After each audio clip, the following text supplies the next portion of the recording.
Thema heißt Hermann Hesse und Indien und der Untertitel heißt ein Kapitel der Missverständnisse. Wenn Sie fragen, warum ein Kapitel der Missverständnisse, dann werde ich Ihnen sagen, wenn es um Hermann Hesse und Indien geht, es gibt einige Missverständnisse und ich will auch darüber etwas heute erzählen. Aber bevor ich das alles tue, möchte ich Ihnen kurz etwas sagen zu dem Leben von Hermann Hesse, aber nicht alle Einzelheiten, aber nur die Einzelheiten, die in unserem Kontext wichtig sind. Und dann werde ich mich konzentrieren auf seinen Roman Siddhartha. Okay, so. Hermann Hesse ist ein Dichter, er ist auch ein Schriftsteller. Im Deutschen machen wir einen Unterschied zwischen einem Schriftsteller und einem Dichter. Goethe war ein Dichter, Schiller war ein Dichter, Hesse ist ein Dichter, Günter Grass ist ein Dichter, aber Thomas Mann ist ein Schriftsteller. Also Leute, die als Schriftsteller auch Gedichte schreiben, das sind die Dichter. Schriftsteller, die aber keine Gedichte schreiben, nur Prosa schreiben, das sind die Schriftsteller. Hermann Hesse war ein Dichter und auch Schriftsteller. Hermann Hesse ist geboren in einer kleinen Stadt, heißt Kalw, und das ist in Schwaben, in Süddeutschland. Also er ist schwäbisch. Er ist am 2. Juli 1877 in Kalw in Deutschland geboren. Und interessanterweise, er ist am 2. Juli geboren, 1877, und ich als ein 20-jähriger junger Mann landete in Deutschland zum ersten Mal am 2. Juli 1967 zum Studium der Germanistik. Er ist 1877 geboren und er ist am 9. August 1962 gestorben, aber nicht in Deutschland, aber in Montagnola in der Schweiz. Hesse war ein Deutscher von Kultur aus, aber später in seinem Leben ist er ein Staatsbürger von der Schweiz geworden. Also er ist gestorben als, wenn Sie vom internationalen Recht ausgehen, er ist gestorben als ein Schweizer Staatsbürger. Er war ein interessanter, bekannter, freier Schriftsteller, Dichter und er war auch ein Maler. Er war auch sehr interessiert in Malerei. Er hat viele Bilder gemalt. 1946 bekam er den Nobelpreis für Literatur. Hermann Hesse war ständig im Wandel und hatte viele Stationen in seinem Leben und er hat sie alle auch, viele biografische Erlebnisse von ihm, hat er, wie wir sagen, literarisch bearbeitet in seinen Werken. Sein Leben war sehr kompliziert. Als Kind hatte er große Kommunikationsprobleme mit seinen Eltern, mit seinen Großeltern, auch mit seinen Lehrern, und er hat die Schule gar nicht so abgeschlossen und er hat an keiner Universität studiert. Er hat vieles selbst gelernt. Er hat rebelliert gegen das Elternhaus, gegen das Christentum, und er hat auch im Leben 3-mal geheiratet und jedes Mal war es ein Misserfolg und er hatte auch einen sehr, sehr kranken Sohn und seine erste Ehefrau war schizophren. Also er hat so viele Probleme im Leben gehabt. Aber er hat trotzdem immer mit Optimismus weitergemacht.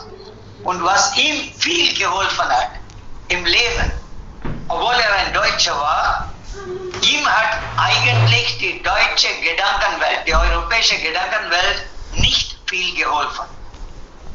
Ihm hat interessanterweise, haben 2 Kulturkreise ihm viel geholfen. Einmal war das Indien, einmal war das China. Deshalb heute noch streiten indische Germanisten und chinesische Germanisten, weil beide sagen, der Einfluss von Hesse ist von unserer Kultur, nicht von der anderen Kultur. Hesse, wenn wir ihn vergleichen mit anderen Dichtern, von deutschen Dichtern, es gibt viele deutsche Dichter, die sich für Indien interessiert haben, auch indische Motive verwendet haben in ihren Werken. Aber der große Unterschied zwischen Hesse und den anderen Autoren ist, dass die Familie von Hesse hatte eine sehr, sehr enge Beziehung zu Indien. Was war diese Beziehung? Schon als Kind hat Hesse das zu spüren bekommen, dass seine Familie eine sehr, sehr enge Beziehung zu Indien hatte. Er spricht darüber an vielen Stellen in seinen Werken. Sein Großvater, seine Mutter und sein Vater, alle drei haben lange Zeit in Indien, in Kerala, als christliche Missionare tätig. Sie konnten einige indische Sprachen und zu Hause gab es immer viel indische Kleider, Bilder, Stoffe, Bücher und so weiter. Die wichtigste Persönlichkeit von der Familie für Hesse ist sein Großvater, Dr. Hermann Gundert. Wenn Sie heute nach Kerala fahren und sich mit den Leuten unterhalten, besonders mit den Christen, Sie werden erstaunt sein, viele Leute kennen Hermann Gundert in Kerala. Er war ein ganz bekannter christlicher Missionar. Die Leute in Kerala kennen Hermann Gundert, aber nicht unbedingt Hermann Hesse. Sie kennen Hermann Hesse, wenn schon als der Enkelsohn von Hermann Gundert. Hermann Gundert war jahrzehntelang in Indien tätig. Und sein größter Verdienst war, er war der Erste, der ein Malayalam-Wörterbuch zusammengestellt hat. Dieses Malayalam-Wörterbuch spielt heute noch eine große Rolle in der Forschung in der indischen Linguistik. Die Mutter von Hermann Hesse, Maria Hesse, sie hat das Interesse von Hesse für Indien schon seit Kindheit gefördert. Ich habe gesagt, ein Kapitel der Missverständnisse. Erstes Missverständnis. Viele Leute erzählen, dass seine Mutter Inderin war. Das stimmt gar nicht. Wir Inder, wir sind immer glücklich, wenn wir falsche Informationen verbreiten. Es gibt viele falsche Informationen über den Max Müller auch. Es wird gesagt, Max Müller war ein großer Mann, er hat Upanishads und Vedas übersetzt, bla bla bla bla. Aber viele Leute wissen nicht, dass seine Übersetzungen haben viele Fehler. Das Problem mit Indien ist, wenn wir einen Europäer sehen, wir behandeln ihn wie ein Gott. Das ist Kolonialismus, heute noch. Das ist sehr, sehr problematisch. Es wird immer viele Sachen erzählt über Max Müller, aber zum Beispiel, Max Müller kam nie nach Indien, er war nie in Indien. Aber es gibt große Geschichten, die Inder erzählen. Er war in Indien, er hat die Pandits getroffen, das ist alles, amerikanisch gesagt, Bullshit. Indisch gesagt, Kauda. Wir müssen vorsichtig sein über solche Geschichten. Johannes Hesse, Vater von Hesse, er war auch als Missionar tätig, er kam nach Indien 1865, aber er kehrte zurück nach 8 Jahren aus gesundheitlichen Gründen nach Europa zurück. Hesse wird etwas christlich und teilweise indisch erzogen. Die Konfirmation findet nach der alten indischen Sitte statt. Hesses Kindheit, ich habe gesagt, war problematisch. Er hatte ständig Konflikte mit seinen Eltern, auch mit der Schule, mit dem Bildungssystem. Wenn Sie verstehen wollen, was für Probleme er mit dem Schulwesen hatte, lesen Sie sein Buch Unterm Rad. Das Buch heißt Unterm Rad Dort erzählt die Geschichte von den Schulen in Deutschland damals und wie die Lehrer den Schulen viele Probleme zubereitet haben. War ganz unglücklich mit der Schule. In den ersten Jahren schon in seiner Kindheit beginnen damit, dass große Meinungsunterschiede hatte im religiösen Bereich mit seinen Eltern. Hesse respektierte seine Eltern und seinen Großvater, aber er war nicht bereit, alles zu akzeptieren, was sie ihm angeboten haben. Er hat immer Fragen gestellt. Er hat zu viele kritische Fragen gestellt. Immer warum. Nach einiger Zeit hat er seinen Eltern gesagt, ich will von euch nichts hören über Christus, über Christentum und Liebe und Seligkeit in christlicher Art. Also er war von Anfang an ein großer Rebell. Das ist der große Unterschied zwischen Hermann Hesse und vielen indischen Kindern. Die indischen Kinder, die können nie rebellisch sein, weil die Eltern das nicht erlauben. In Indien wird immer gesagt, der Großvater hat es gemacht, du musst das machen. Vater hat es gemacht, du musst das machen.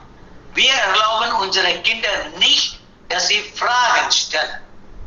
Die indischen Kinder, es wird erwartet von ihnen, dass sie alles tun, ganz blind, was die Eltern von ihnen verlangen. Wir bringen den indischen Kindern nicht bei, dass sie kritisch denken, dass sie eigene Entscheidungen treffen.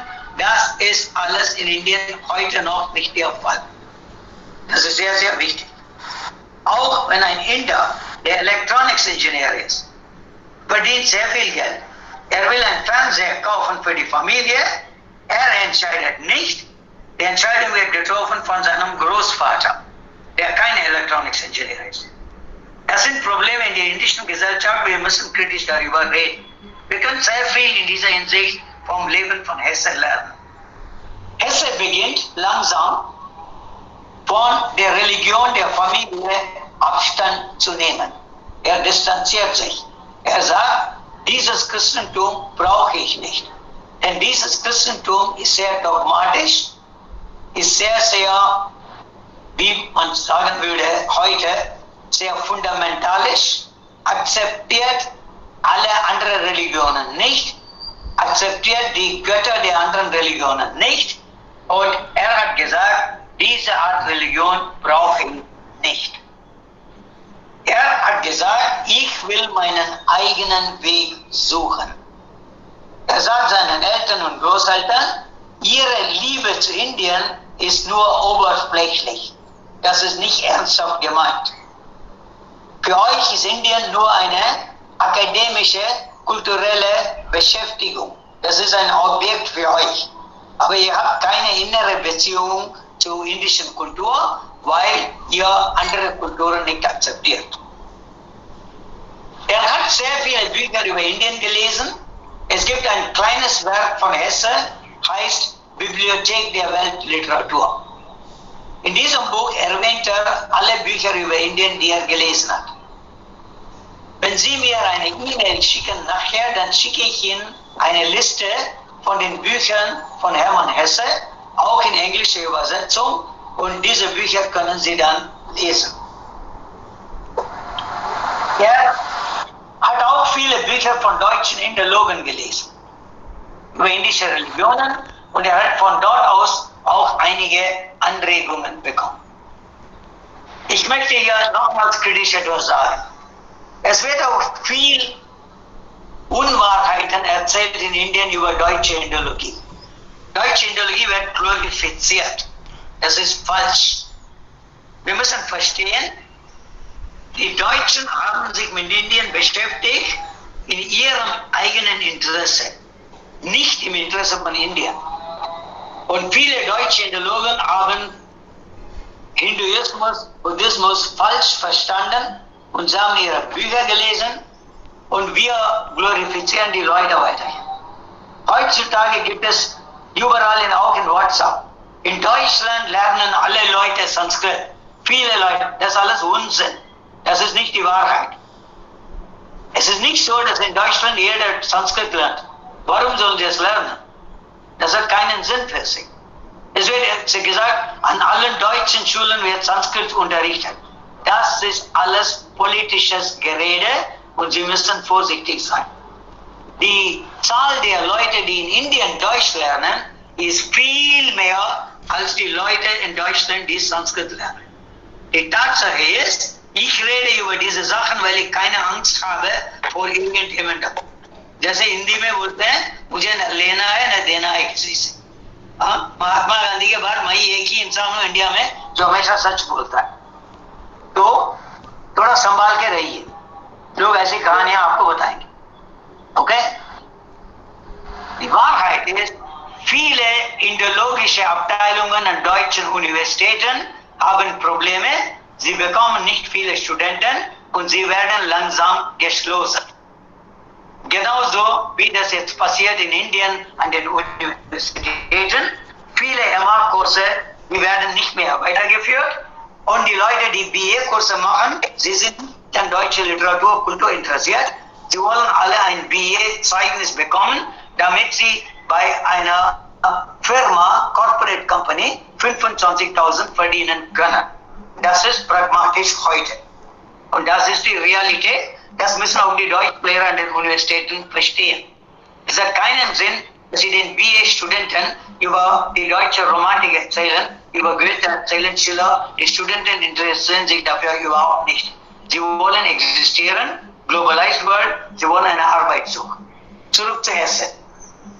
Hesse fährt 1911 mit seinem Freund Hans Sturzenegger mit dem Schiff nach Indien. Das war seine Indienreise. Es gab nur eine Indienreise, die Hesse gemacht hat. Und jetzt Missverständnis, ein weiteres Missverständnis. Hesse fuhr mit einem Schiff nach Indien. Und Hesses Indienreise ist genauso gewesen wie die Reise von Kolumbus nach Indien. Kolumbus wollte nach Indien, aber er ist in Amerika gelandet. Kolumbus ist gestorben. Er hat nicht gewusst, dass er in Amerika gelandet ist. Denn wo er in Amerika gelandet ist, ist er schwer krank geworden. Und die Leute haben gesagt, wir sagen ihm jetzt nicht Wahrheit, er wird enttäuscht sein, wir lassen ihn sterben. Also Kolumbus hat immer gedacht, als er gestorben ist, dass er in Indien gekommen ist. Aber er war in Amerika. Bei Hesse ist genauso.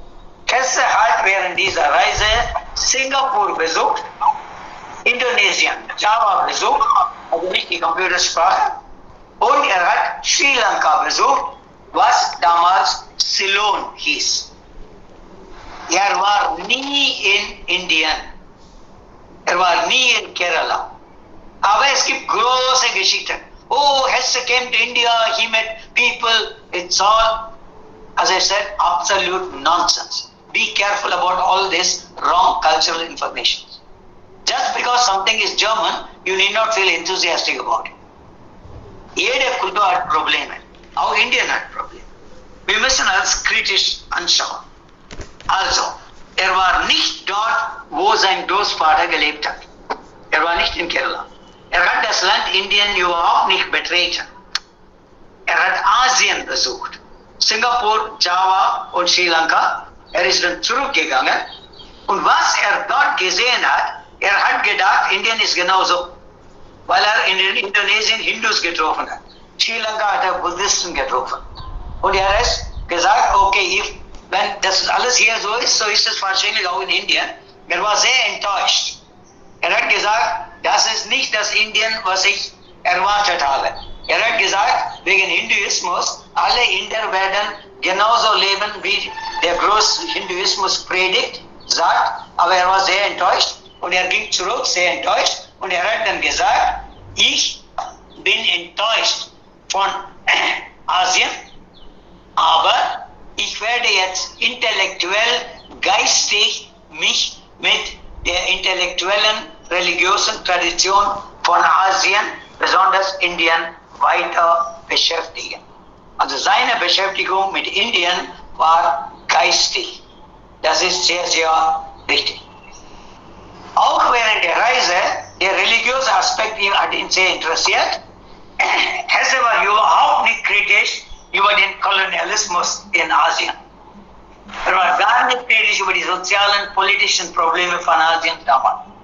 In seinem Bericht später über Indien, er hat ein kleines Buch geschrieben aus Indien, wo er über diese Reise berichtet und wo er aber nicht sagt, dass er nicht in Indien war, dass er in Asien war. In seinem Bericht gibt es überhaupt keine Kritik an der Kolonialpolitik der Engländer und den sozialen Beständen in Indien. Okay. Das war 1911. Hesse hat 1919 angefangen, das Buch Siddhartha zu schreiben. Hesse hat viele Bücher geschrieben. Ich spreche nicht von allen diesen Büchern heute. Heute spreche ich nur über Siddhartha. Ich bin der Meinung, jeder, der in Deutsch gelernt hat in Indien, muss unbedingt dieses Buch von Hesse lesen, Siddhartha lesen. Denn es geht hier um einen jungen Mann, der Hindu ist und seinen Weg sucht. Und die jungen Leute von heute besonders, die nicht mal ihre Muttersprache ordentlich sprechen können sehr viel von diesem Buch indirekt über den Hinduismus lernen. Er hat angefangen 1919 das Buch zu schreiben. Er hat 3 Jahre gebraucht, das Buch zu schreiben. Das ist der Unterschied. Ein richtiger Dichter oder Schriftsteller, er schreibt immer langsam, er nimmt Zeit und er ist sehr, sehr ernsthaft. Heute ist es so, Leute schreiben sehr schnell etwas. Leute, die A1 oder A2 gemacht haben, schreiben deutsche Gedichte. Ich will gar nichts darüber sagen. Also, das Buch erschien 1922. 1922 wurde das Buch veröffentlicht und wir wollen uns kurz jetzt anschauen, was ist Siddhartha? Was ist diese Geschichte? Diese Geschichte Siddhartha spielt etwa um 6. Jahrhundert vor Christus. Also in der Zeit, in der Gautama Buddha gelebt hat. Das Buch handelt von einem indischen, jungen, intelligenten Mann. Er heißt Siddhartha. Und er ist auf der Suche nach der Wahrheit und dem Sinn des Lebens. Die Geschichte beginnt. Siddhartha ist ein Sohn eines Brahmanen. Also er kommt aus einer Brahmanenfamilie und er beginnt seine Kindheit. Er wächst wie ein Brahmanensohn auf. Sein Vater bringt ihm Upanishads bei, Vedas bei und er hat einen Freund, er heißt Govinda.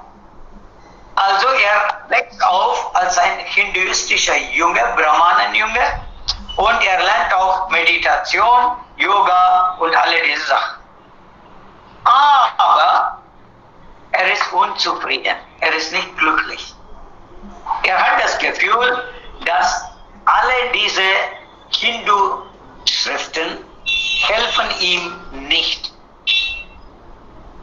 Er sagt seinem Vater, das ist nicht, was ich brauche. Er ist wissensdurstig.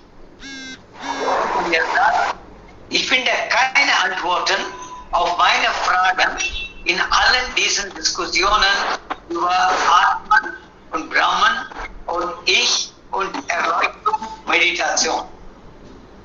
Er verlässt das Elternhaus. Er geht weg. Und wohin geht er?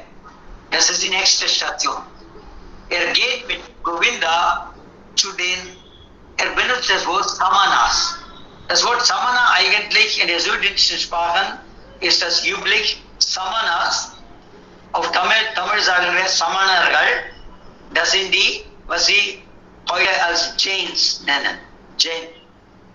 Okay. Also er geht zu den Jain Sadhus von damals. Sie wissen, neben dem Buddhismus ist auch Jainismus entstanden. Okay. Er denkt, vielleicht finde ich dort eine Antwort. So geht zu diesen Samanas, bleibt bei denen einige Jahre. Versucht von der Jain-Philosophie etwas zu lernen. Aber hat das Gefühl, auch dieser Weg ist nicht der richtige Weg für mich. Und das macht er. Er sagt, okay, ich suche jetzt weiter. Denn Govinda und Siddhartha hören eines Tages, dass es einen großen Lehrer gibt, Gautama Buddha. Also sagen sie, gut, wir suchen ihn. Jetzt gehen wir hin. Sie gehen dann zu Gautama Buddha. Sie bleiben auch bei Gautama Buddha einige Zeit. Sie hören seine Reden, sie hören über seine Philosophie, sie hören etwas über Buddhismus, buddhistische Lehre und so weiter. Und sie finden die Reden und Gedanken von Buddha sehr faszinierend. Und Govinda ist so begeistert von Buddha, dass er zu Siddhartha sagt, ich bleibe bei Buddha. Also er wird ein Anhänger vom Buddhismus, er wird ein buddhistischer Monk, er bleibt. Aber Siddhartha ist immer noch unzufrieden. Er ist auch von Buddha nicht überzeugt. Und Siddhartha sagt jetzt, man kann nicht die Erleuchtung bekommen, man kann nicht Nirvana finden, indem man zu einem Lehrer geht, von Lehrer etwas hört und versucht, das zu praktizieren, was der Lehrer praktiziert oder was der Lehrer sagt. Er sagt, der Lehrer macht, was für ihn gut ist. Er kann uns nur den Weg zeigen. Aber der Lehrer kommt nicht mit uns ganzes Leben. Also er sagt, gut, ich habe von den Brahmanen etwas gelernt, nützlich. Ich habe etwas gelernt, auch von den Samanas. Und ich habe etwas gelernt von Buddha.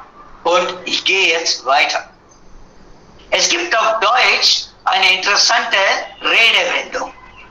Wenn wir über eine Person sagen, er ist bewandert, das bedeutet, er ist sehr, sehr intelligent und er hat viel Wissen auf seinem Gebiet. Wenn Sie jetzt sagen, ach, dieser Professor für Chemie, er ist sehr bewandert. Das heißt, er ist ein großer Experte in Chemie. Und diese Redewendung kommt von der Gewohnheit damals, die Leute sind von Lehrer zu Lehrer gegangen. Sie sind gewandert. Und von Lehrer zu Lehrer, von jedem Lehrer haben sie etwas gelernt. Am Ende sind sie zurückgekommen mit viel Wissen und mit viel Weisheit. Also nach einer großen Wanderung. Sie wissen, das war die indische Tradition auch. Auch Shankaracharya hat gewandert. Buddha hat gewandert. Das ist die indische Tradition. Okay. Und deshalb heißt es auf Deutsch, er ist bewandert. Was macht er jetzt? Jetzt kommt Siddhartha zu einem Fluss. Auf der anderen Seite vom Fluss liegt eine Stadt. Und es gibt ein Boot und es gibt einen Fährmann. Das ist der Mann, der die Leute in einem Boot von einer Seite des Flusses auf die andere Seite bringt. Das heißt, er setzt die Leute über von einer Seite in die andere Seite, auf die andere Seite. Das ist wieder ein interessantes Wort. Das deutsche Verb übersetzen. Übersetzen und übersetzen. Wenn wir das als trennbares Verb benutzen, übersetzen, dann über ist Präfix. Das heißt, wir setzen die Leute von einer Seite auf die andere Seite über. Wir transportieren die Leute. Wenn Sie das Verb mit Präfix über als untrennbares Verb benutzen, dann heißt es, wir übersetzen einen Text. Wenn wir einen Text übersetzen, wir nehmen den Text von einer Sprache und setzen diesen Text über in die andere Sprache. Das heißt übersetzen dann. Okay, er kommt zu dem Fluss, er trifft diesen Fährmann, der Fährmann heißt Vasudeva und er sagt, okay, ich bringe Sie rüber zu der anderen Seite. Er bringt ihn zu der anderen Seite, aber Siddhartha hat kein Geld zu bezahlen. Er sagt, es tut mir leid, ich habe kein Geld. Da sagt der Fährmann, macht nichts. Ich bin sicher, Sie kommen wieder und dann können Sie bezahlen. Gehen Sie. Alles Gute. Sie sehen, das ist auch Indisch. Sie gehen zu dem Markt, Sie haben alles gekauft, am Ende kaufen Sie Bananen, dann sehen Sie, Sie haben kein Geld. Und was sagt der Mann, der Bananen verkauft? अरे कोई बात नहीं साहब, आप तो आते रहते हो ना, आप तो वापस आएंगे ना कल, तब पैसे दे देना. Das ist genau was mit Siddhartha passiert. Jetzt geht auf dem Weg zu der Stadt, sieht die Natur, genießt die Natur, plötzlich sieht die reale Welt, also von der geistigen Welt kommt jetzt in die reale Welt und sagt, die reale Welt ist ja auch schön, aber ich habe ja keine Ahnung von der realen Welt. Ich muss ja das auch erleben. Sie sehen, macht es umgekehrt. In Hinduismus, man beginnt mit Brahmacharya, man lernt alles und dann wird man nicht gleich Sannyasi. Dann hat man Grihasthashram. Man muss eine Familie gründen, Kinder haben. Man muss alles erleben, was normal ist auf der Welt. Und dann kommt man zu der geistigen Erkenntnis, okay, das ist alles in Ordnung, aber das ist nicht, was mir die Wahrheit bringt, Nirvana bringt, Moksha bringt. Also dann geht man in Vanaprasthashram. Man verlässt die Familie, man geht in den Wald, setzt sich unter einen Baum, meditiert. Und dann nach einiger Zeit bekommt man wieder einen Guru, bekommt Diksha und dann wird man Sannyasi. Aber Hesses Eltern haben versucht, ihn von Anfang an geistig zu erziehen, ohne ihm etwas über die Welt zu sagen. Und hat jetzt gesagt, nein, ich will die Welt erleben. Also geht in die Stadt, trifft dort ein schönes Mädchen, sie heißt Kamala. Der Name Kamala hat hier auch mit dem Wort Kama zu tun. Sie wissen das Kama Sutra von Vatsayana. Es absichtlich nennt sie Kamala, ohne das zu verstehen, dass Kamal heißt eigentlich Lotus. Denkt, Kamal heißt Kama. Und Siddhartha lebt mit ihr. Heiratet sie nicht, lebt mit ihr. Und Sie sehen, das ist wieder Hinduismus. Hinduismus hat das erlebt. Indische Eltern regen sich auf, wenn ihr Sohn sich verliebt in das Mädchen, das gegenüber dem Haus wohnt. Und in Indien wird immer erwartet, wenn Sie ein Mädchen lieben, Sie müssen sie unbedingt heiraten. Sie können nicht einfach mit einer Frau leben. Im heutigen Indien ist das so, das ist tabu. Aber denken Sie an Krishna, Lord Krishna. Hatte 2 Frauen, Satyabhama und Rukmini. Aber hatte auch Radha. Radha hat nicht geheiratet. Hatte auch Gopis. Aber das werden wir alles akzeptieren. Wir werden Bhagavan Krishna anbeten. Aber eigener Sohn darf sich in kein Mädchen verlieben. Er muss dann sofort heiraten. Ja, das ist der Paradox in Indien. Lernt sehr viel von Kamala. Sie bringt ihm bei, was ist Liebe, was ist Liebesleben. Und lebt einige Jahre in der Stadt, um Kamala auch bezahlen zu können für das, was sie ihm beibringt. Und um mit ihr leben zu können, braucht er Geld. Also beginnt bei einem Kaufmann zu arbeiten. Arbeitet für einige Zeit und lernt die Künste der Liebe, verdient viel Geld aber realisiert langsam, dass das normale Leben in der Gesellschaft, das irdische Leben eigentlich keine große Bedeutung hat. Das sagt der Hinduismus auch. Alles ist Maya, sab kuch Maya hai. Alles ist Illusion. Wenn man das versteht, dann verlässt man das Haus, die Eltern, Frau, Kinder, genauso wie Gautam Buddha gemacht hat, dann wird man Sannyasi. So, sagt, gut, ich habe das alles jetzt erlebt, jetzt ist das genug, jetzt will ich nicht wie diese normalen Menschen leben. Sagt, die normalen Menschen in der Gesellschaft, sagt Hesse, sie sind gar nicht so philosophisch denkend. Sie leben ihren Alltagsleben. Sie haben kleine Wünsche. Sie sind sehr emotional. Sie sind nicht philosophisch. Also, nennt sie Kindermenschen. Diese Menschen sind genau wie Kinder. Lebenslang sind sie wie Kinder. Und das ist der Fall heute noch auch in der indischen Gesellschaft. Viele Leute haben ihre Familie, ihre Arbeit, verdienen Geld, bekommen Kinder und sie kontrollieren die Kinder. Dann werden die Kinder verheiratet und dann gehen die Kinder ins Ausland und dann Kinder bekommen Kinder. Und was machen die Großeltern? Sie gehen nach Amerika, sich um die Enkelkinder zu kümmern. Das ist ganz mechanisches Leben. Und Hesse sagt, diese Menschen sind Kindermenschen. Sie sollen ihr Leben leben, aber ich will das nicht. Also er verlässt die Stadt wieder. Er geht zurück zu dem Fluss und sagt, alles hat keinen Sinn und er ist sehr deprimiert, er ist depressiv, er hat Depressionen und Siddhartha will Selbstmord begehen. Aber im letzten Augenblick sagt er, nein, das ist nicht der richtige Weg. Das ist feige. Ich muss weiterleben. Ich muss das Leben kritisch behandeln. Ich muss dem Leben begegnen. Ich darf keine Angst haben vor dem Leben. Und er sagt, okay, ich will weiter suchen. Irgendwann mal finde ich Nirvana. Er geht zu dem Fluss zurück und er bleibt mit dem Fährmann Vasudeva. Er lernt viel von Vasudeva. Vasudeva erzählt ihm über den Fluss. Er sagt ihm, du sollst von dem Fluss lernen. Sieh mal das Wasser im Fluss. Das Wasser bleibt nicht an einer Stelle. Das Wasser fließt die ganze Zeit. Heute ist das Wasser hier, morgen kommt ein anderes Wasser. Der Fluss fließt die ganze Zeit. Das Leben ist genau so. Alles fließt. Das hat auch der griechische Philosoph Heraklit gesagt. Pantarei. Das bedeutet, alles fließt. Alles fließt im Leben. Nichts ist dauerhaft.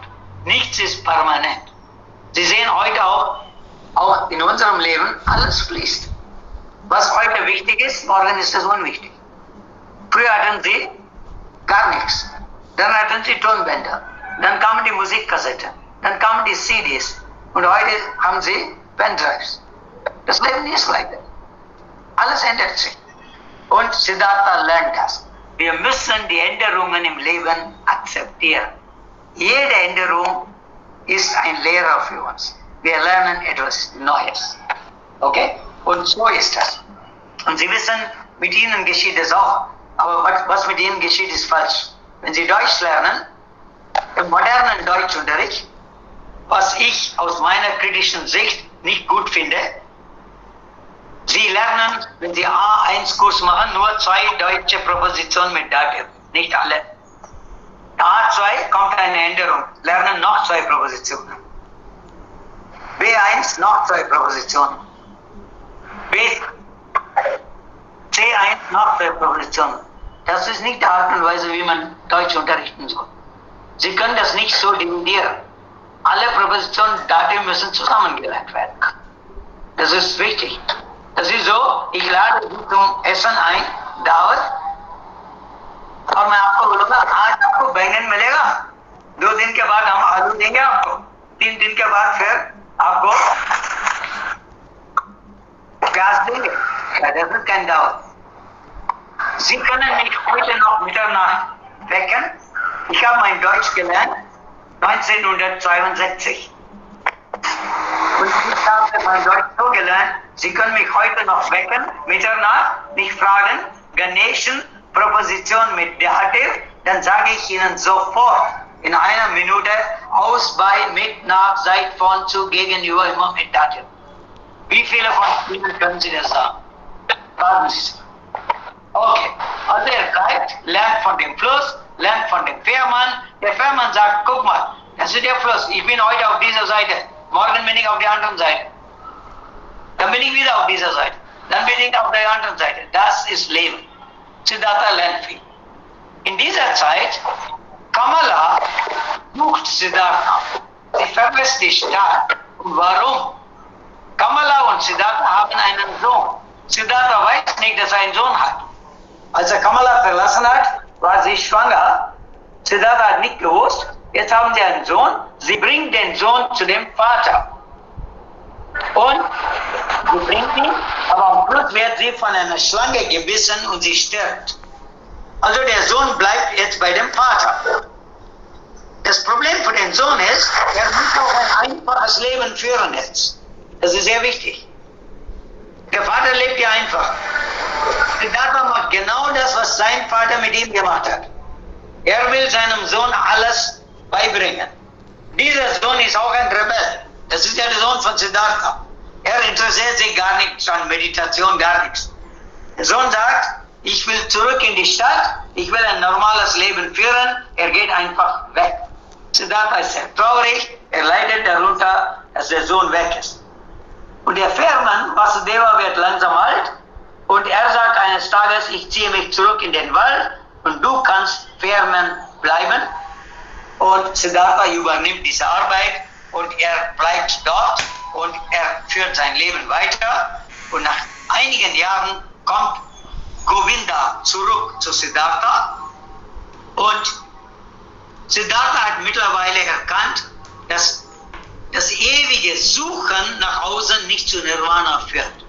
Man muss in sich selbst den Weg suchen. Das ist, was in der indischen Tradition Atma Vichar heißt. Es gilt auch für Sie, wenn Sie Deutsch lernen.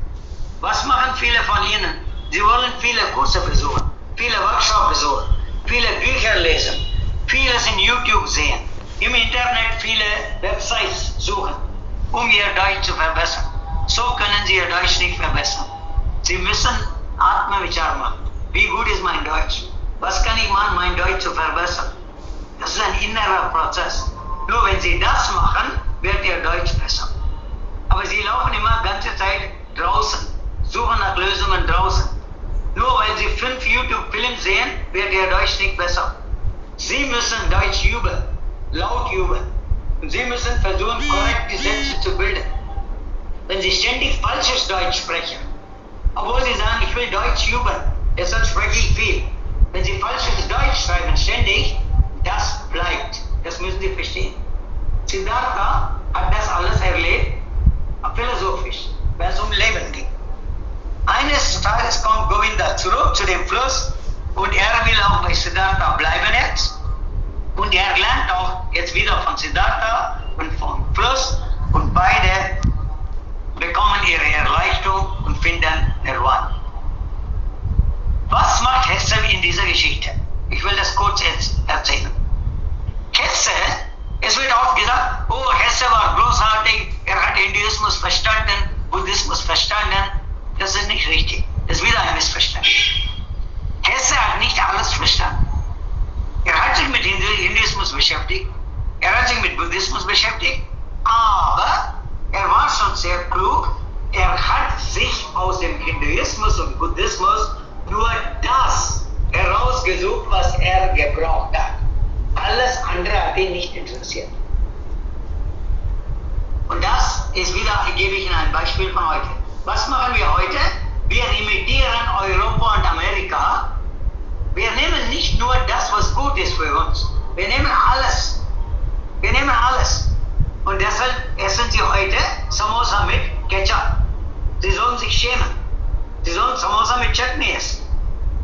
Ein Amerikaner isst nicht einen Burger mit Chutney. Wir übernehmen alles, wir imitieren alles. Dann denken wir sind modern geworden. Wir wissen nichts über unsere Kultur. Wir können unsere Muttersprache nicht. Und das ist nicht das Richtige. Also was ist die Botschaft von Hesse? Was ist seine Erkenntnis? Was hat er profitiert? Wie hat er profitiert vom Hinduismus? Das sind ja Hauptgedanken.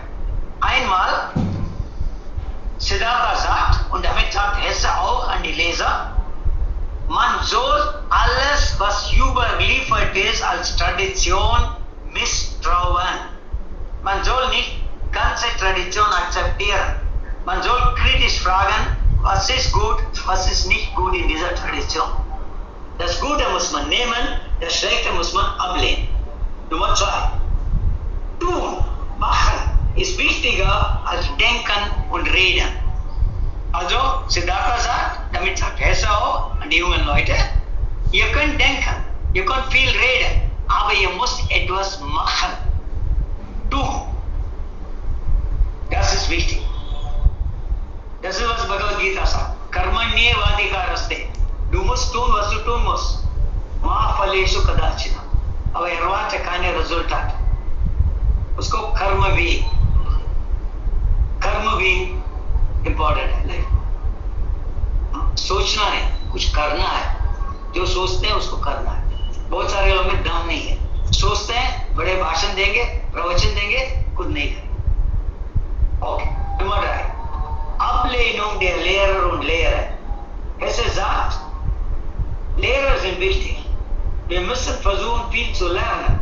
Aber wir sollen keinen Lehrer blind 100% akzeptieren und wie Gott behandeln. Sie wissen, heute gibt es so viele Gurus, Maharishis in Indien, all self-appointed. Sie laufen herum, erzählen manchmal auch blöde Sachen über Hinduismus. Sie leben sehr, sehr luxuriös, kein einfaches Leben. Sie gehen auf der ganzen Welt, Jet-Setting. Das sind nicht die richtigen Gurus. Wenn Sie mich fragen, wer ein richtiger Guru ist, ich kann Ihnen einen Namen nennen. Das ist der Ramana Maharishi in Tiruvannamalai. Verließ sein Haus, als 12 Jahre alt war, ging nach Tiruvannamalai, das ist eine kleine Stadt in Südindien. Besuchen Sie die Stadt, gehen Sie zu Ramana Ashram und Sie werden dort Ruhe finden. Saß dort, bis gestorben ist. Hat nicht die Leute gesucht. Heute die Gurus suchen die Leute. Sie wollen viel Geld haben.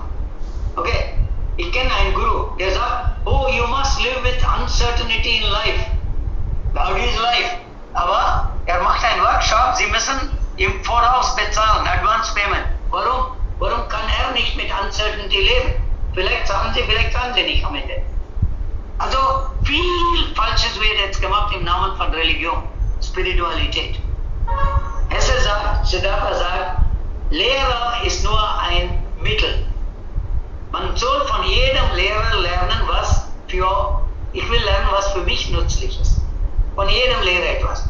Das heißt, Wissen sammeln ist etwas wie wenn Sie Bhelpuri machen.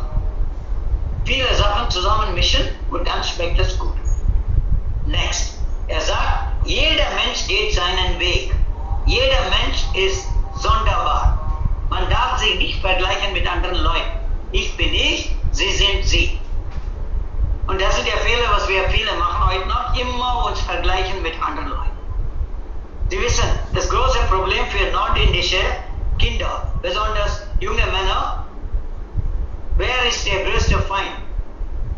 सबसे बड़ा दुश्मन कौन है north India में बच्चों के लिए? माँ बाप नहीं है, टीचर नहीं है, शर्मा जी का बेटा। आपको 70 मार्क मिले, शर्मा जी के बेटे को 80 मिल गए। आपको 80 मिला, शर्मा जी के बेटे को 90 मिल गए। माँ बाप बोलते हैं, अरे शर्मा जी के बेटे को देखो, शर्मा जी के बेटे को देखो। Ich sage immer, gehen Sie zu Ihren Eltern, sagen Sie, Professor Ganesh hat mit uns heute gesprochen, und sagen Sie, ich will etwas sagen. Sagen Sie Ihren Eltern, आप लोग मुझे हमेशा सताते हो, शर्मा जी का बेटा, शर्मा जी का बेटा। मैं उस दिन का इंतजार करूंगा जब आप मुझे बुलाएंगे और बोलेंगे, देखो बेटा, शर्मा जी का बेटा कल्पना से प्यार कर रहा है, तू भी जाकर उसी से प्यार कर। Also Hesse sagt, jeder muss seinen eigenen Weg suchen. Man soll sich nicht vergleichen mit anderen Leuten. Das ist eine ganz wichtige Sache. Und dann sagt, das normale Leben in der Welt ist auch wichtig.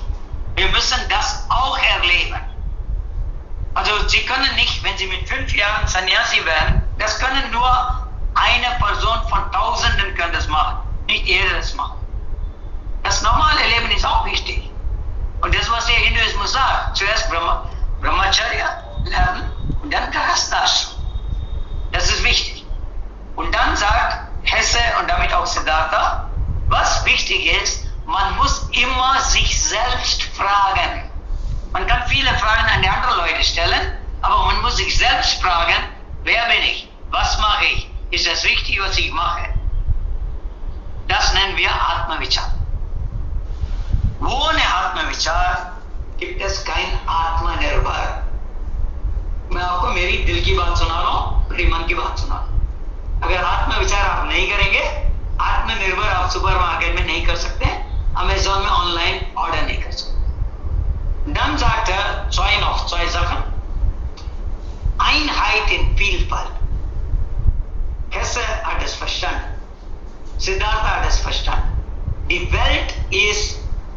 Vielfalt. Es gibt so viele Sachen in der Welt, sie sind alle unterschiedlich. Wir müssen alle diese Unterschiede respektieren. Wir dürfen niemals sagen, meine Sprache ist wichtig, deine Sprache ist nutzlos.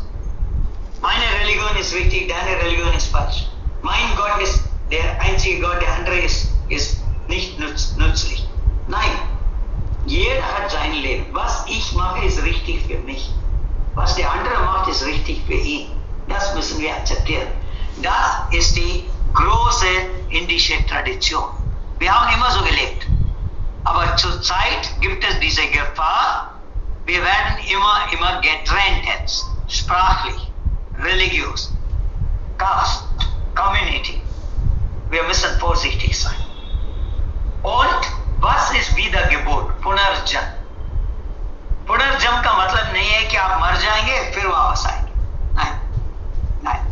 Punarjanma bedeutet für Hesse und für Siddhartha, und das ist wieder auch von dem Hinduismus, सनातन हिंदू धर्म, हर एक बार जब हम नई चीजों के बारे में सोचते हैं, हमारा सोच बदलता है, वो पुनर्जन्म होता है. Das ist Wiedergeburt. Jedes Mal, wenn ich geistig kritisch denke, werde ich ein neuer Mensch. Und das ist die eigentliche Wiedergeburt. Wiedergeburt bedeutet ein erweitertes, neues, positives Bewusstsein. Also zum Schluss. Hermann Hesse hat sich mit Indien beschäftigt. Hermann Hesse hat versucht, Indien zu verstehen. Hermann Hesse hat versucht, Hinduismus zu verstehen, Buddhismus zu verstehen. Aber er hat nicht alles verstanden. Er wollte auch nicht alles verstehen. Er hat nur gesagt, was ich verstehe, das ist gut. Und was für mich nützlich ist, das nehme ich. Alles andere lasse ich. Das ist der große Unterschied zwischen den Indern und Deutschen. Der Inder, immer wenn er etwas Neues lernt, er versucht zu verstehen, und wenn er nur 10% versteht, er ist glücklich. ठीक है, इतना तो समझ गए ना, बस है, आगे समझेंगे. आज हमको 10% समझ में आया, 10%. ठीक है, आज इतना ही समझ पाएंगे. हमें 100% समझने की जरूरत नहीं. परसों हम 20% समझे, 2 महीने के बाद 50%. That is the Indian way of learning, which is very, very good, very sensible. That is how we should be.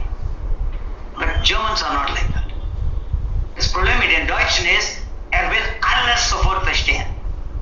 Gehen Sie zu einem Bharatnatyam oder Kathakali oder Bharatnatyam, Kathakali oder Kuchipudi oder Kathak Dance Programm mit einem Deutschen.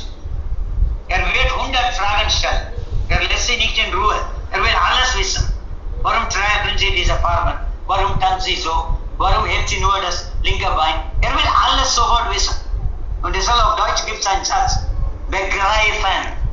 Der Deutsche will alles begreifen und sofort. Und das ist der Grund, warum viele Deutsche unglücklich sind. Man kann nicht alles begreifen. Es geht immer schrittweise. Und das ist die größte Sache, die uns Hinduismus lehrt. Und wir sollten das verstehen. Und das ist sehr, sehr wichtig. Also, wir sollen als Inder sehr stolz darauf sein, dass ein deutscher Dichter sich mit Indien beschäftigt hat, mit Hinduismus beschäftigt hat, mit Buddhismus und viel gelernt hat. Hesse hat viel gelernt von Indien. Und das sollen wir immer wieder sagen. Hesse ist nicht großartig, weil er ein Deutscher ist und sich sehr generös, großzügig mit Indien beschäftigt hat. Nein, Hesse hat nichts für Indien getan. Indien hat für Hesse viel getan. Indien hat Hesse eine große Entwicklungshilfe geleistet. In einer Krisenzeit. मतलब है, इंडिया से Hesse को बहुत मदद मिला. India is great.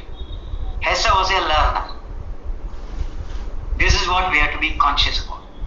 Hesse had a crisis, conflict. His culture did not help him. So he came to our culture. Our culture gave him lots and lots of useful answers so that he could lead his life peacefully and a little bit happy. That is is the greatness of India. So India has given Hermann Hesse a development aid, and we should be very, very proud of it. Vielen Dank. Dankeschön. Sehr schön. Also, ja, Freunde, wenn wir Fragen haben, dann dürfen wir ja schon hier. Das war so interessant. Kinder, Mensch, einige Wörter, also, ja, wollen wir vielleicht verstehen. Und diese Namen, also hat auch indische Namen genommen, ja. Und man verwirrt sich manchmal, ob, also, dass über Buddha spricht. Spricht aber nicht über Buddha. Aber man hat das Gefühl. Ist richtig. Also der Kaufmann, bei dem Siddhartha einige Zeit in der Stadt arbeitet, Hesse hat ihm den Namen gegeben Kama Swami. Das ist Swami auf Kama. Der Herrscher der Begierde, heißt das auf Deutsch. Er ist ein Geschäftsmann. Und für ihn ist Geld wichtig. Okay. Und deshalb hat Hesse ihn Kama Swami genannt zum Beispiel. Also, Sie haben gesagt, Samana, also ist das Ashram Samana? Das war mir nicht klar. Nein, Samana sind die Leute. Die Leute. Okay, das sind die Leute. Jains nennen heute, ne? Das sind die Samanas. Aha. In Südindien sagen wir Samana. Sraman, also, jetzt habe ich verstanden. Also, auf Hindi sagt man Sraman. Alles klar. Ja, alles klar. Genau, also, ja, Sraman und Mahasraman. Den Mann, der Boot fährt, Fährmann, er nennt ihn Vasudeva. Warum Vasudeva? Krishna, der Bhagavad Gita gepredigt hat. Der Fährmann ist Krishna und Siddhartha ist Arjuna eigentlich. Im gewissen Sinne. Okay, Fragen. Haben Sie Fragen? Ich bedanke mich bei Ihnen. Referat war sehr, sehr interessant und ich fühle mich niemals langweilig. Ich finde das wie ein Gedicht und ich bedanke mich dafür noch einmal. Und ja, meine Frage ist, wir haben diese Demian von Hermann Hesse schon gelernt. Es war Teil von unserem Lehrplan für MA. Und wir finden das Thema in Demian auch ein bisschen gleich oder ein bisschen ähnlich zu diesem Thema. So, meine Frage ist, diese Suche nach Sinne und Wirklichkeit von Leben, ist das wiederkehrende Themen in alle Bücher von Hermann Hesse? Okay. Zubair? Yeah, sir. Keep your microphone on. We are going to ask you some questions. Okay. Leben Sie in Kerala? Yes. Woher weiß ich das? Sehen Sie, wenn ich Ihre Sprache höre, dann weiß ich das. Also, wenn Sie einen MA-Kurs Deutsch vorbereiten, dann würde ich empfehlen, Sie sollten mit Ihren Studenten Siddhartha besprechen im Kurs und nicht Demian. Dann könnten wir sagen, lesen Sie Demian auch. Sie haben recht. Das sind immer wiederkehrende Themen. Was in Siddhartha mit indischem Inhalt erzählt wird, die gleichen Probleme behandelt er in Demian in der europäischen Welt. Okay, ja, richtig. Demian ist genauso wie Siddhartha. Aber für die indischen Studenten, die noch nie in Deutschland waren, von der europäischen Kultur gar nichts wissen, ist wichtig, dass Sie zuerst Siddhartha lesen, verstehen, dann werden Sie wenig Probleme haben und dann können Sie Demian lesen. Machen Sie nicht diesen Fehler, was man viel English Departments macht. Wenn Sie Shakespeare lesen, dann sagen Sie Othello. Warum? Weil der Lehrer Othello mag. Machen Sie nicht diesen Fehler. Die indischen Studenten, wenn sie Shakespeare lesen, sie sollen Hamlet lesen. Ich werde Ihnen sagen, warum. Othello ist eine Geschichte, Sie wissen, eine Liebesgeschichte und eine außereheliche Beziehung. These are all taboo topics in India. Illicit relationship, that's what is Othello about. Why would you want to Suppose the Indian students read that and get confused. You're frustrating him. You can also read, English literature by reading Hamlet. Und warum ist Hamlet wichtig? Because Hamlet gives good advice to Indian students also. Neither borrow nor lend, sagt der Vater in Hamlet zu seinem Sohn. Und das ist genau das, was Sie alle brauchen mit Ihrem Credit Card. You borrow everything. Life is equal monthly installment. Und Hamlet can teach you something. Also wenn Sie Literatur machen mit indischen Studenten deutsche Literatur, sollen Sie solche Texte wählen, die für die indischen Studenten in der deutschen Sprache Themen bringen, die auch für die indischen Studenten interessant sind. Das ist die Aufgabe eines Lehrers. Sie haben Pythagoras Blechtrommel gelesen. Also müssen Sie 20 Jahre lang alle Ihre Studenten glücklich machen und das mit Pythagoras. Das ist falsch. Das geschieht mit Kurzgeschichten. In Indien wird immer wieder die gleichen Kurzgeschichten, sie werden behandelt. Draußen vor der Tür. Es wird etwas geschehen. Ja, das Brot. Das sind Nachkriegsgeschichten. Kein Deutscher liest diese Geschichten heute.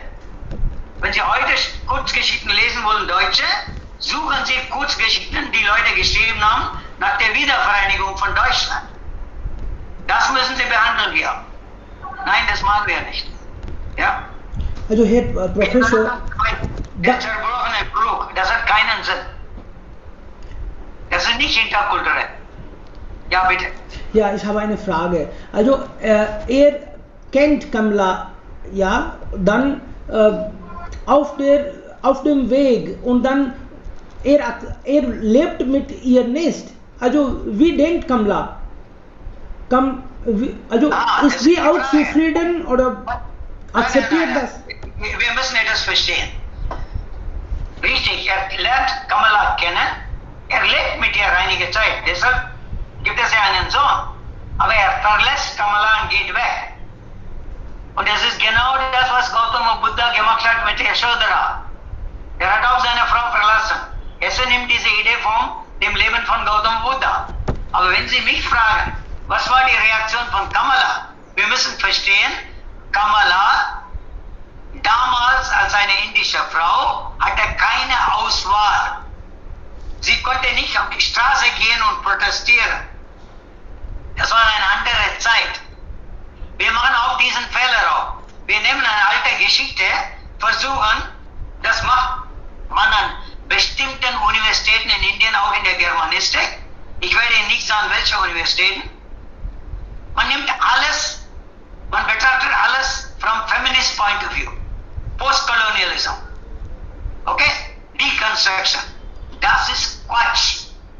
Sie können nicht ein Premchand nehmen und ein Premchand Govern aus marxistischer Sicht interpretieren heute. Das ist falsch. Premchand hat in einer Zeit gelebt, in einer Gesellschaft gelebt, er hat die Probleme dieser Gesellschaft behandelt und das ist das. Heutzutage gibt es diese Versuche. Okay.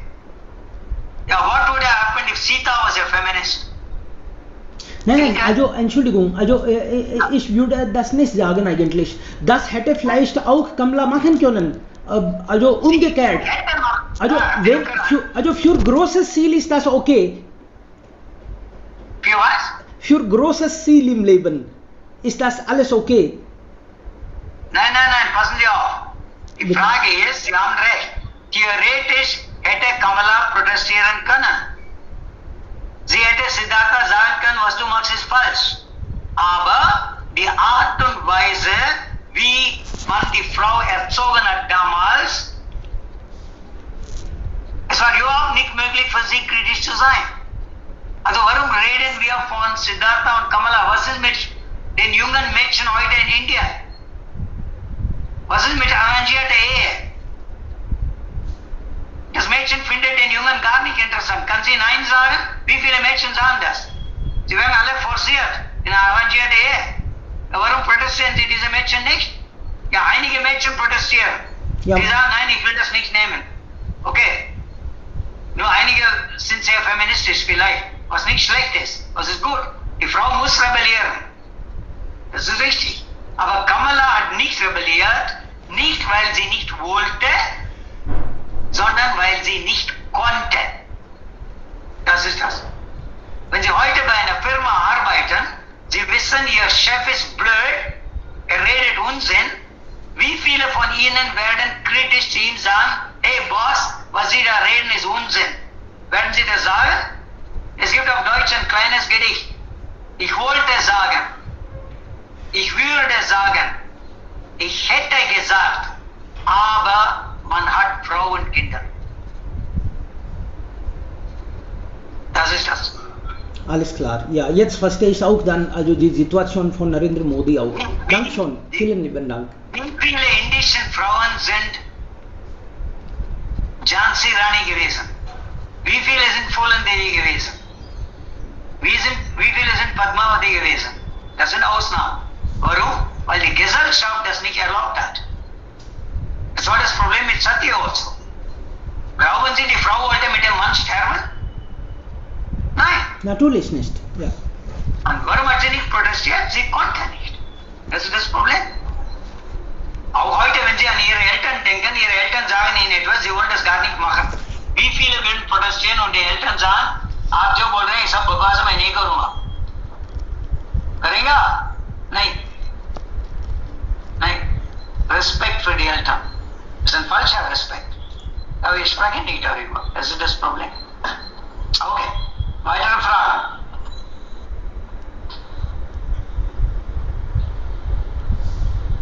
Ja, Freunde. Keine Frage? Ja. Also hat jemand Frage? Also hat dann Siddhartha am Ende das Ziel erreicht? Also was ich gehört habe oder verstanden habe, also Siddhartha hat dann Nirvana schon erreicht. Ja, er hat das erreicht. Warum? Ich habe vergessen, Ihnen etwas zu sagen. Bitte. Wenn Govinda Siddhartha fragt, was ist eigentlich der Sinn des Lebens und was ist wichtig, dann macht Siddhartha etwas, er macht genau das, was Krishna Bhagavan mit Arjuna gemacht hat. Vishwarupa Darshan. Siddhartha öffnet seinen Mund und Govinda sieht darin die ganze Welt. Und Siddhartha sagt, das ist das, was du verstehen musst. Also Hesse hat wieder Vishwarupa Darshan von Krishna genommen als Idee und er bringt das auch in dem Roman. Also das heißt, wer die Welt gesehen hat, man muss zuerst die Welt sehen. Man muss die Welt verstehen. Und dann muss man verstehen, dass was wir in der Welt sehen, dass vieles sinnlos ist. Vieles nicht nützlich ist für die Seele, für die letzte Wahrheit. Und dann wird man erleuchtet, enlightened. Deshalb heißt es enlightening. From darkness you go to light. Asatoma Satgamaya. Samatoma Jyotirgamaya. Und das ist die Geschichte von Siddhartha. Wenn wir unseren eigenen Weg suchen, kritisch sind, bereit sind, uns ständig zu ändern, dann werden wir eines Tages auch unseren Weg finden und unsere innere Ruhe finden.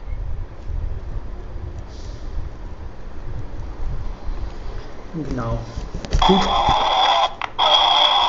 Noch. Weitere Fragen?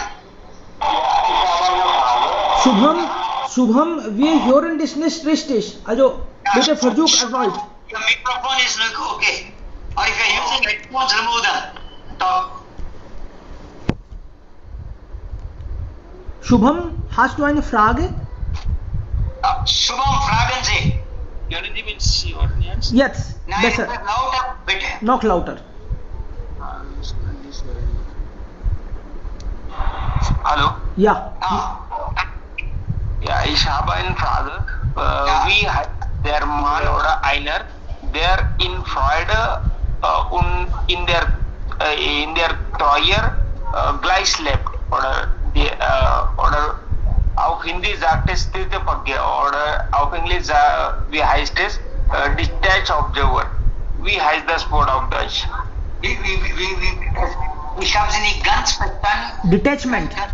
Detachment sagt er vielleicht. Detachment. Ja, Sthiti Pragya, detachment. Detachment, okay. Wie kann man mit seiner Frau leben und mit Detachment? Das ist die Frage? Nein, einer, der in Freude und in Trauer gleich lebt. Wie heißt der Mann? Der Mann heißt Sthita Pragya. Sie wollen wissen, wie er auf Deutsch heißt? Ja. Ja. Gleich wie dieser Person. Ja, auf Deutsch heißt es, das ist die Gelassenheit. Es ist nicht Gleichgültigkeit. Gleichgültigkeit ist negativ. Gelassenheit. Gelassenheit mit innerer Ruhe. And that's what is called in English. You must learn to live in such a way. You must have a detached attachment and a attached detachment. समझे ना? Interessant. Sehr gut. Das ist, was Bhagavad Gita sagt. Du kannst mitten im Leben bleiben. Aber wenn du innere Ruhe willst, dann musst du die innere Ruhe auch haben. Das musst du lernen. Gehen Sie auf einen indischen Bahnhof. Sie werden dort Leute sehen, die auf einen Zug warten. Und viele Leute warten auf den Zug. Der Zug kommt nur nach 5 Stunden.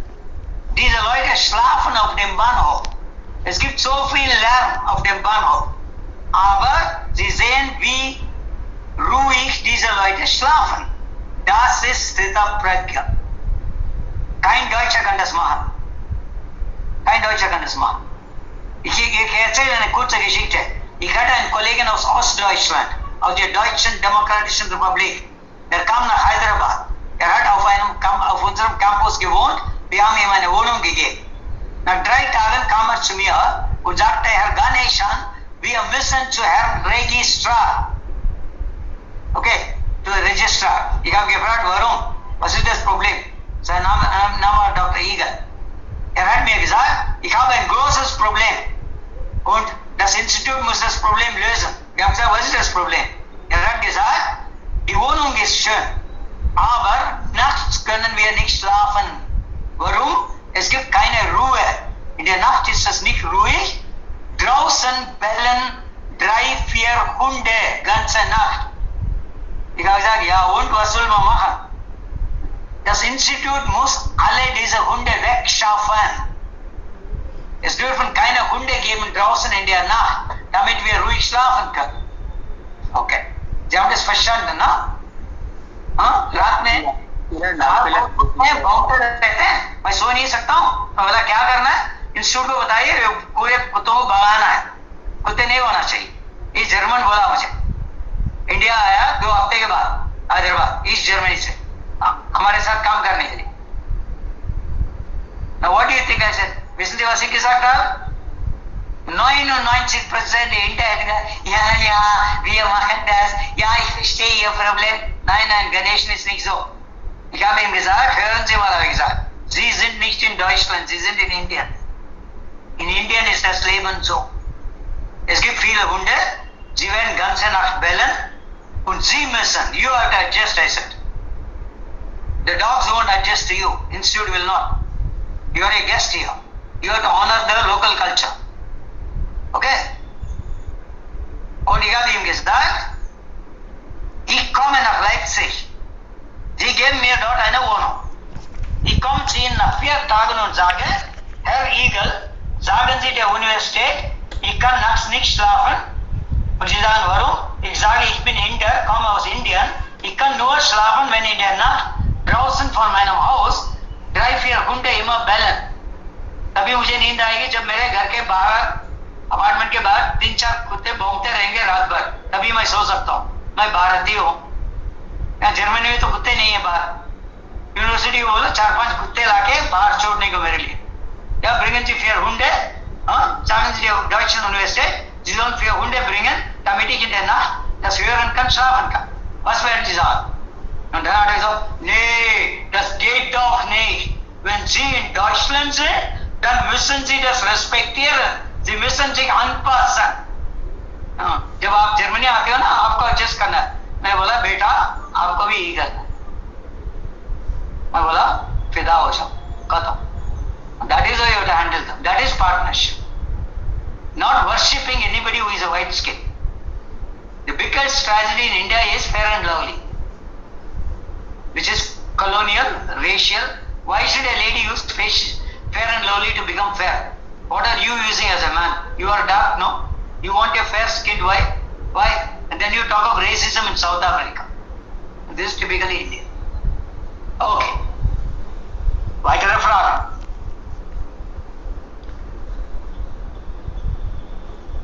Vielen lieben Dank. Keine? Ja, das war wirklich sehr schön und wir bedanken uns sehr bei Ihnen. Danke. Das war ja wirklich sehr toll zu hören. Vielleicht haben Ja. wir das besser verstanden. Danke. Vielen Dank. Ich bin bereit, mit Ihnen auf diese Weise zusammenzuarbeiten. Und wir können so viele Begegnungen haben, wie Sie wollen. Sie müssen mir nur sagen, was Sie brauchen. Ich habe Ihnen ja schon einmal gesagt, देखिए मैं ब्राह्मण हूँ, मैं south Indian Iyer हूँ, तमिल बोलता हूँ, ठीक है, और मेरा धर्म और मेरा धंधा क्या है? आखिर मैं पंडित हूँ, जो भी मुझे बुलाएंगे वहां जाऊंगा, उनको जो कराना है मैं कराऊंगा। आपको सत्यनारायण पूजा करना है, बुलाओ मेरे को, मैं आके कराऊंगा। आपको आयुष्मान करना है, बच्चे का 1 साल गिरा है, करूंगा मैं आपके। शादी कराना है, बुलाओ, करूंगा मैं। हाँ, बड़ी शादी कराना है, करेंगे राजस्थानी स्टाइल। हाँ, जहाँ बाहर जो लगाते हैं उसका ही 5 लाख पैसा होता है, करूंगा मैं। अगर आपको 5 रुपए में शादी कराना है, मंदिर में कराऊंगा मैं। हाँ, धंधा मेरा वही है, मेरा धंधा मेरा धर्म है, मेरा धर्म मेरा धंधा है। आप बोलो मुझे आपको क्या चाहिए? Danke. एक चीज मैं नहीं करूंगा आपकी, जर्मन लैंग्वेज लिटरेचर का श्राद्ध नहीं करूंगा। वो तो बहुत सारे लोग कर रहे हैं, तो उनका काम है, मैं बीच में टांग नहीं मारूंगा। ठीक है? So alles Gute für Sie alle. Vielen Danke. Dank und bleiben Sie in Verbindung. Mein E-Mail-Adresse ist germanganeshan@gmail.com. Das können Sie auch von Devkaranji bekommen. Wenn Sie Fragen haben, schreiben Sie mir. Sie finden mich auch in Facebook. Sie können mich dort kontaktieren. Auf Facebook finden Sie eine Gruppe Students of Ganeshan. Sie können auch zu der Gruppe gehören, wenn Sie wollen. Melden Sie sich. Und spiritual messages, religious messages that will help you to come out of dull, down, low feeling, depression. अगर आपको स्वामी दुक्कानादा से मिलना है, आपको इधर उधर भटकने की जरूरत नहीं है, उनके आश्रम ढूंढने की जरूरत नहीं है। मैं हूँ स्वामी दुक्कानादा। ठीक है? तो enjoy your day. alles Gute für